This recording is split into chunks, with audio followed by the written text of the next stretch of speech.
Berapa banyak orang percaya yang tidak memiliki pengaruh. Berapa banyak orang percaya yang hari ini yang ngakunya sudah menjadi orang Kristen tidak memiliki otoritas dan pengaruh yang besar untuk orang-orang lain di sekitarnya, menjadi dampak, menjadi influence baik untuk membawa orang semakin hari semakin dekat Tuhan. Tapi banyak orang Kristen tambah menjadi suatu sandungan bahwa Tuhan sendiri sudah berjanji Tuhan akan mengangkat engkau di atas segala bangsa di bumi. Dan kenyataannya itu tidak terjadi di Ulangan pasal 28 dari ayat pertama. Ayat 10 juga ngomong yang sama.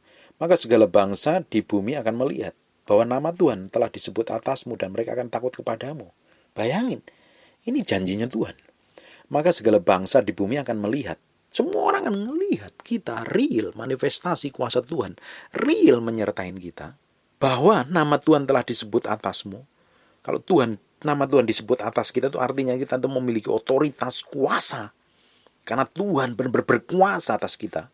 Kalau Tuhan disebut atas kita, itu is powerful. Artinya kita itu memiliki otoritas dan kuasa. Dan mereka akan takut kepadamu. Mana? Kebanyakan nggak terjadi ini. Banyak orang Kristen nggak mengalami hal seperti ini. Di ayat yang ke-13, Tuhan akan mengangkat engkau menjadi kepala dan bukan menjadi ekor. Kenyataannya, jarang orang Kristen yang mengalami kemenangan sampai di sini. Engkau akan tetap naik dan bukan turun. Kebanyakan turunnya, bahkan putus asa. Banyak yang putus asa, malahan sebaliknya. Apabila engkau mendengar perintah Tuhan Allahmu dan kusampaikan kepada engkau lakukan dengan setia. Tuhan akan lakukan ini. Tapi kenyataan realnya, banyak orang nggak mengalaminya. Kenapa? Saya sering tanya Tuhan, kenapa kok seperti ini? Kenapa banyak orang Kristen hanya berhenti dengan kekristenannya, rutinitas agamawinya, dan hidupnya menjadi dampak apa-apa? Padahal Alkitab ngomong tanda-tanda yang menyertai orang percaya. Dia akan melakukan mujizat atas namaku, mengusir setan atas namaku, bahkan tumbang tangan orang sembuh atas namaku, tapi tidak terjadi apa-apa. Bahkan orang Kristen sekarang banyak ketakutan. Saya jadi nggak habis pikir kenapa kejadian seperti ini terjadi. Bahkan Alkitab ngomong di Yohanes pasal 14 ayat yang 12 itu lebih powerful. Ini ayat kesukaan saya ini. Setelah saya lahir baru, saya suka dengan ayat ini.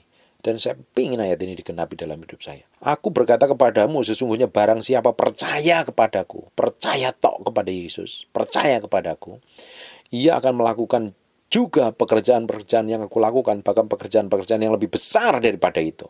Tuhan janji, kalau kita percaya Tuhan, harusnya kita sebagai orang percaya tanpa terkecuali loh. Orang percaya artinya orang lahir baru. Harusnya kita melakukan pekerjaan-pekerjaan yang lebih besar dari apa yang pernah Yesus lakukan di muka bumi. Nyatanya tidak.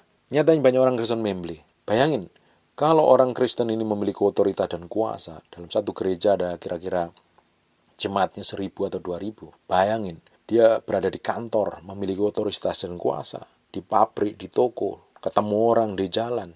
Di mana aja, harusnya memiliki otoritas dan kuasa. Dan semua orang harusnya tahu bahwa nama Tuhan disebut atas diri kita. Nama Tuhan itu ditinggikan melalui hidup kita artinya. Harusnya orang tahu, tapi kenyataannya tidak.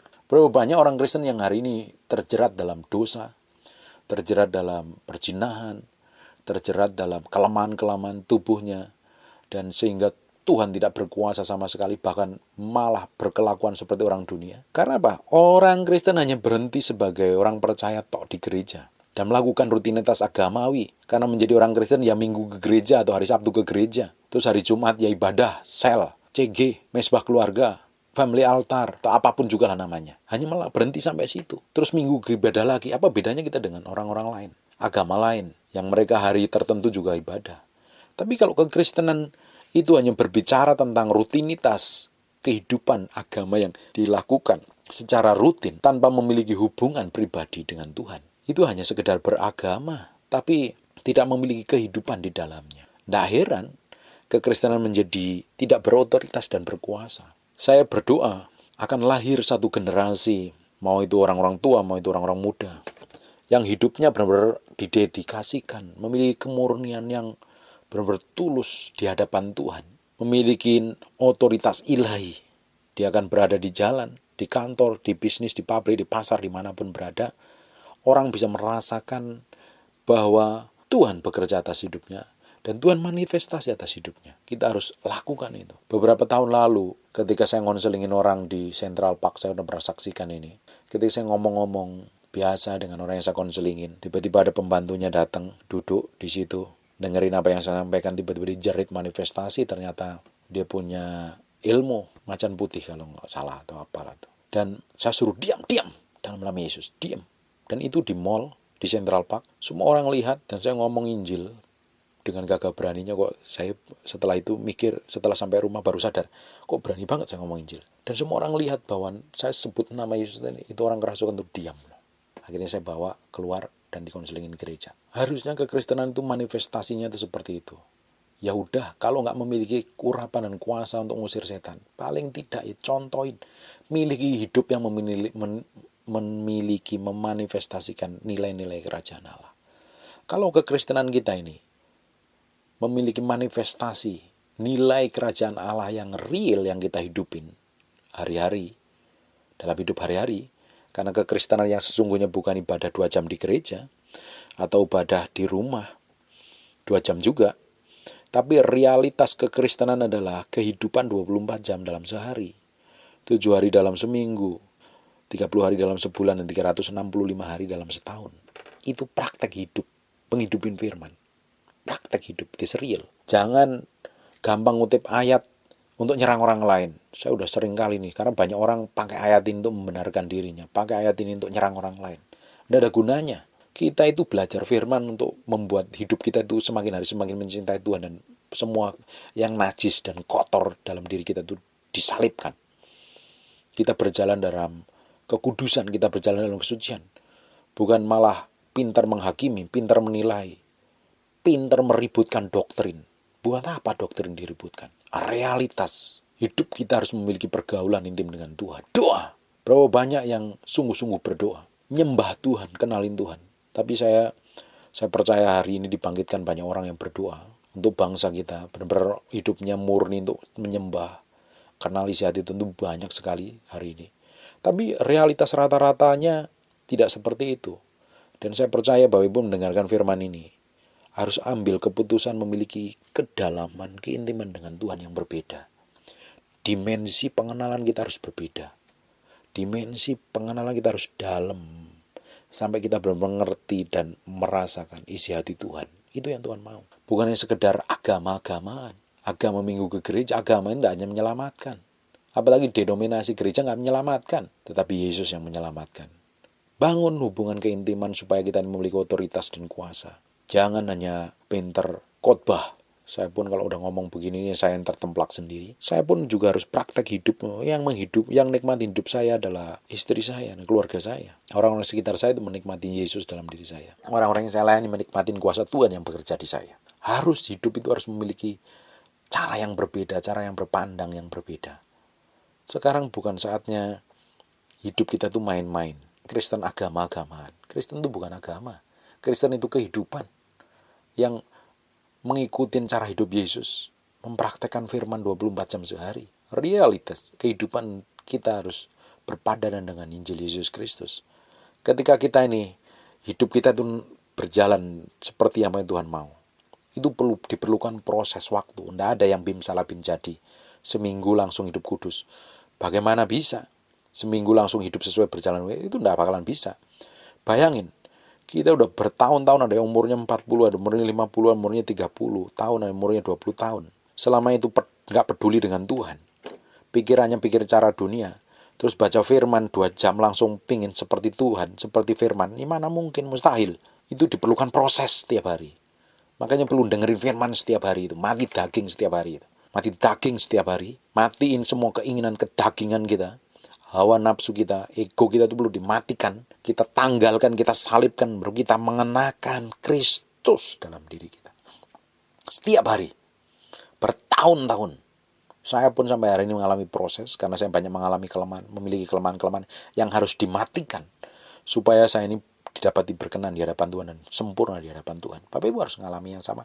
Dan saya percaya Bapak Ibu ketika merespon ini, Bapak Ibu akan dibawa ke dalam proses pemurnian untuk memiliki dampak dan otoritas. Kalau kita itu melakukan segala sesuatu bukan karena kita pingin atau kita ingin sesuatu dari Tuhan. Harusnya kita harus mencintai Tuhan karena kita mengasihi Tuhan. Dan kemurnian hati, ketulusan hati itu perlu dimurnikan setiap hari loh. Tidak ada orang yang ujuk-ujuk langsung tulus, murni, setia. Tidak ada. Perlu proses, saya pun mengalami proses. Proses itu harus diresponi dengan benar. Bapak Ibu harus merespon dengan benar, saya pun juga harus merespon dengan benar. Supaya hidup kita semangat memiliki dampak dan besar. Jangan bukannya sekedar Kristen KTP-nya saja. Kristen hari mingguan tok. Tapi hari-hari biasa nggak mencerminkan kehidupan kekristenan. Real. Bapak Ibu mau tersinggung, puji Tuhan tersinggung. Nggak suka dengan apa yang saya sampaikan, puji Tuhan. Karena saya akan tetap menyampaikan hal-hal yang pedes di telinga. Buat apa minggu gereja kelakuannya tetap kayak setan? Buat apa minggu gereja masih tetap memiliki selingkuhan? Masih pikirannya jahat, kepahitan, simpen dendam, nggak mau mengampunin, gampang tersinggung. Kalau udah tersinggung susah memaafkan, menyimpan kesalahan orang lain. Terus berharap diurapin Tuhan, berharap dipakai Tuhan. Tidak bakalan mustahil dipakai Tuhan, dipakai setan iya. Kita tuh harus memiliki kehidupan yang berbeda. Kristen bukan hanya minggu ke gereja, bukan sekedar dengerin khotbah, praktekin itu apa yang didengerin itu. Praktek hidup hari-hari itu. Terutama waktu menghadapi tekanan, waktu dipersalahkan, waktu dihimpit, waktu dituduh, waktu difitnah itu justru praktek firman. Kita tunjukkan bahwa kita ini memiliki Yesus. Kita tunjukkan bahwa kehidupan kita itu berbeda karena kita memiliki Tuhan yang berbeda. Kita hidupin nilai-nilai yang berbeda daripada orang dunia. Kalau apa yang kita hidupin, apa yang kita kerjakan, apa yang kita lakukan seperti orang dunia, kita tuh tidak jauh beda dengan mereka. Hanya kita bedanya jadi orang Kristen aja. Kristen real ini memiliki otoritas dan dampak. Dan tidak semua orang memiliki seperti ini. Karena nggak ngerti, nggak mau bayar harga di hadapan Tuhan. Maunya enak-enak saja. Dengerin khotbah yang nyenengin telinga.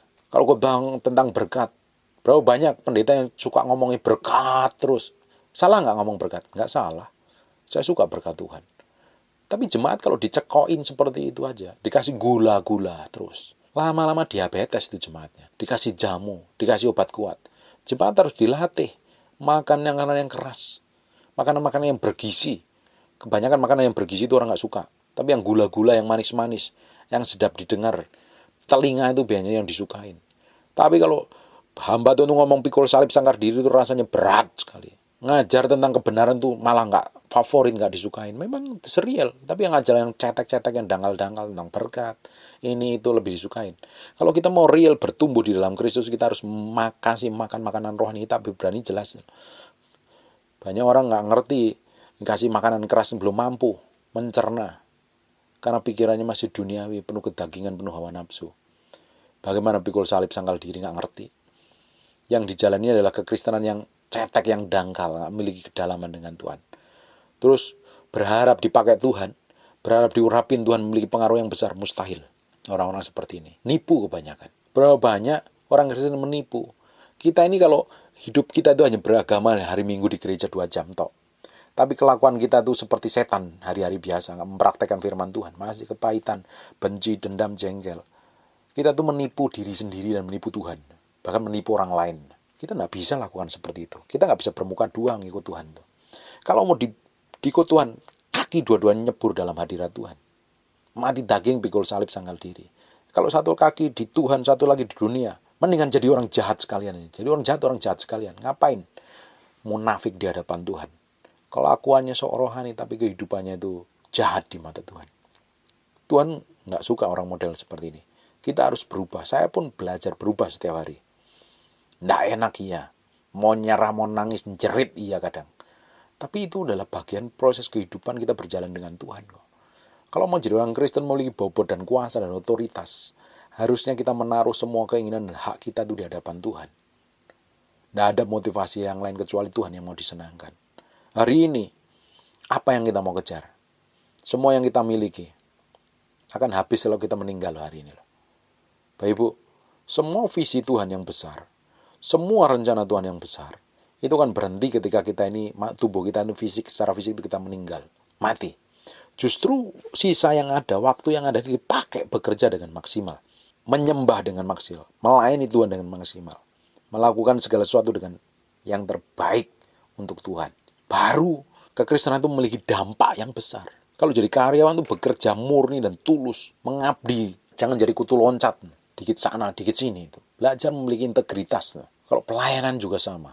Jadi istri, jadi suami, jadi anak pun juga harus memiliki integritas, praktek hidup hari-hari di rumah. Bayangin, kalau kita ini semua orang Kristen, separuh orang Kristen di Jakarta ini, praktek hidup hari-hari. Orang dunia ini akan digarami dengan kemuliaan Tuhan. Digarami dengan nilai kerajaan Allah.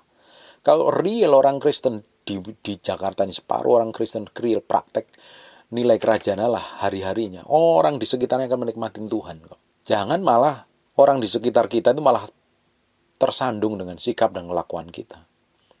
Harusnya orang di sekitar itu bisa mencicipi kemuliaan Tuhan yang mengalir dalam hidup kita. Kuasa Tuhan yang mengalir dalam hidup kita. Omongan kita itu mengalirkan perkataan surgawi. Bukan perkataan yang penuh caci maki, menyudutkan, menyerang, merendahkan, merasa benar sendiri, merasa hebat sendiri, merasa berkenan sendiri, merasa urapan sendiri. Buat apa? Selama kita dipercayakan hikmat, pengertian, urapan, nafas sehat, nafas gratis. Hari ini banyak orang bayar nafas, hidupnya di ICU tuh. Nafas pun susah. Selama kita diberikan nafas yang baik, nafas yang sehat, pakai untuk kemuliaan Tuhan. Cintai Tuhan sungguh-sungguh. Kejar Tuhan sungguh-sungguh. Cari Tuhan sungguh-sungguh. Kenalin maunya, kehendaknya. Saya sudah ngomong berkali-kali bahwa setiap pribadi kita diciptakan dengan maksud dan tujuan masing-masing yang berbeda. Itu yang harus kita kejar di hadapan Tuhan. Ini bukan saatnya main-main, Bapak Ibu. Kita ngelihat wabah ini akan membunuh banyak orang. Dan kita harusnya menjadi golongan yang bisa melewati wabah ini, menjadi berkat besar buat generasi yang akan datang. Kalau Bapak Ibu habis karena wabah ini, selesai semua. It's done, finish. Selesai. Visi Bapak Ibu sudah selesai. Pelayanan Bapak Ibu selesai. Pekerjaan Bapak Ibu selesai. Semuanya selesai. Selama kita belum selesai, kita kerjakan yang terbaik untuk Tuhan. Nah, ketika Tuhan panggil, kita sudah mempersiapkan diri di hadapan Tuhan. Menjadi hamba yang berkenan, didapati berkenan. Hari ini yang kita kejar itu perkenanan Tuhan. Mau ngejar apa lagi? Mau ngejar aset. Banyak teman-teman saya yang kaya-kaya tiba-tiba meninggal. Asetnya tidak berguna sama sekali ternyata. Nggak dibawa mati. Bukan berarti ngejar Tuhan itu nggak bekerja loh. Saya sampai hari ini bekerja keras. Saya bukan tipe hamba Tuhan yang malas mengharapkan belas kasihan orang. Saya bekerja, istri saya bekerja keras kadang malahan. Kita harus sungguh-sungguh, bukan berarti saya malas-malasan. Ketika saya mencintai Tuhan, saya juga harus lebih giat tanggung jawab, tunjukin bahwa kita ini menjadi orang yang berbeda karena memiliki Yesus. Praktek hidupnya itu lebih berbeda. Memiliki keluarga karena ada Yesus juga berbeda. Akhirnya memiliki dampak yang besar. Istri saya itu waktu menikah dia bukan hamba Tuhan. Sampai hari ini dia bukan hamba Tuhan. Dia hanya istrinya hamba Tuhan. Tapi ketika banyak mendengarkan apa yang saya sampaikan, banyak belajar, kita hidup bareng-bareng belajar. Ketika saya konselingin orang suami istri dan istrinya dikonselingin istri saya. Dan ternyata yang keluar dari mulutnya istri saya itu firman Tuhan. Semua. Dan orang itu diberkati dan dipulihkan Tuhan. Praktek hidup hari-hari dalam mempraktekkan firman kok dalam keluarga. Suami mempraktekkan firmannya, diserial jadi suami yang baik. Jadi hamba Tuhan yang murni dan tulus, bukan mata duitan. Bukan ngejar keuntungan. Kalau saya ngomong hamba Tuhan yang murni dan tulus, saya bertahun-tahun melayani, tidak ada persembahan sama ini, saya terima persembahan saya. Jadi kalau saya itu ngomong keras itu bukan berarti saya minta uang Bapak Ibu. Bapak Ibu nggak suka dengan saya, puji Tuhan kok. Tapi harus sukai firman Tuhan yang keras seperti ini. Semoga yang suka terus mendengarkan dan mau berubah. Buat apa dengerin firman yang menyenangkan telinga tapi hidupnya dalam dosa terus. Orang saya ini kadang heran. Ketika saya memuridkan, orang yang saya muridkan masih tetap hidup dalam dosa. Kadang saya berpikir kurang apa saya ini. Ngomong udah keras, negur keras. Tapi ternyata itu pilihan mereka. Sudah dengar firman keras kayak begini saja, orang gak mau berubah. Ternyata bukan salah firman yang saya sampaikan. Ternyata keputusan orang yang saya muridkan itu tidak mau berubah. Dia tetap memilih dosa daripada memilih kebenaran. Untuk memilih kebenaran itu perlu keputusan bulat-bulat hati kita itu. Untuk memilih kebenaran, memilih hidup kudus, memilih hidup berkenan di hadapan Tuhan. Bapak Ibu, semua tokoh di Alkitab itu mengalami proses peremukan dengan Tuhan luar biasa. Dan ujungnya memiliki dampak yang besar. Pengaruh yang besar. Semua tokoh yang ditulis di Alkitab itu memiliki perjalanan dengan Tuhan. Dan saya percaya Bapak Ibu memiliki perjalanan dengan Tuhan. Dan ujungnya dipakai Tuhan. Memiliki dampak yang besar. Bukan sekedar jadi orang Kristen minggu ke gereja berhenti sampai lahir baru. Berhenti sampai dipenuhi Roh Kudus dengan tanda-tanda berbahasa lidah. Tidak hanya berhenti sampai situ. Tapi kejar Tuhan. Perkenanan Tuhan. Kalau bisa menjadi orang favoritnya Tuhan. Tuhan ketika kita ngomong tuh senang. Ketika Tuhan nyembah itu, Tuhan itu senang disenangkan. Saya ingin didapati menjadi orang yang menjadi kesukaannya Tuhan. Kalau kita itu didapati menjadi orang kesukaan Tuhan, penyembahan kita menyenangkan Tuhan, sikap dan perbuatan kita menyenangkan Tuhan, saya percaya kemana kita melangkah, kemana kita pergi, orang akan melihat, menyebut, dia tahu bahwa nama Tuhan ada di atas kita. Kita berjalan, oh benar, real orang ini, orang yang disertai Tuhan. Ya kita pasti memiliki dampak yang besar. Bukan terjun ke dalam dunia politik yang akan mencari kita karena ada penyertaan Tuhan. Seperti Daniel. Seperti Yusuf itu bukan menonjolkan diri untuk mau berpolitik, tapi karena hikmat pengertian dari Tuhan, menghidupin gaya hidup kebenaran, akhirnya orang dunia panggil untuk ngomong tentang kebenaran. Itu yang penting. Harusnya kekristenan kita tuh tidak hanya berhenti sampai lahir baru di Roh Kudus, memiliki karunia, sampai jadi favoritnya Tuhan, jadi kesenangan Tuhan, jadi dampak besar. Hidup kita real memiliki dampak besar. Amin. Bangun, bayar harga. Bangun hubunganmu dengan Tuhan. Perbaiki hubunganmu dengan Tuhan. Jangan berhenti hanya berdoa, menjerat-jerit, minta diberkatin, minta ini, minta diselesaikan masalahmu. Kenapa kita memiliki masalah? Seringkali masalah timbul karena kesalahan dan kebodohan kita kok. Ada beberapa hal yang sengaja diizinkan Tuhan kalau untuk memurnikan. Tapi kebanyakan masalah-masalah yang terjadi karena kecerobohan, keteledoran, dan ketidakmengertian kita. Kita harus belajar sampai situ. Dari situ kita belajar. Dan hari ini kita berserah kepada Tuhan untuk didapati menjadi orang yang kesayangan Tuhan. Boleh kita menghadapi masalah dan tekanan, tapi ketika kita ini fokus, hati kita ini nyembah Tuhan, melayani Tuhan, kita menjadi berkat besar atas masalah itu. Bahkan masalah itu menjadi batu lompatan sampai nama Tuhan dipermuliakan. Kita memiliki saksian hidup yang powerful dalam kehidupan kita. Saya berdoa Bapak Ibu akan terus berjalan dalam kekudusan setiap hari, bergaul, memiliki otoritas dan kuasa, memiliki dampak yang besar, memiliki pengaruh yang besar. Dan nama Tuhan dimuliakan, ditinggikan atas kehidupan Bapak Ibu semuanya. Amin. God bless you.